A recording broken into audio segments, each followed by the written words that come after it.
আজকে 5.2 মাত্রার ভূমিকম্পে হঠাৎ করে পথচারী ফ্লাইওভারের গ্রিল পড়ে গিয়ে মারা গেছে। তারা সকালে যখন বাসা থেকে বের হচ্ছিল, তারা কি কেউ জানতো তারা আজকে মারা যাবে? তাদের জীবনের শেষ দিন আজকে।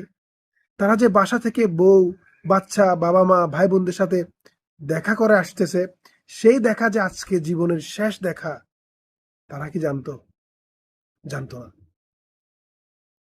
এই পৃথিবী খুবই নশ্বর। আমরা কখন মারা যাব, কখন আমাদের জীবন চলে যাবে, আমরা কেউ জানি না। সুতরাং আমাদের উচিত এমন কোনো কাজ না করা যে আজকে যদি আমি মারা যাই, পরপর আমি জবাব দিতে পারবো না।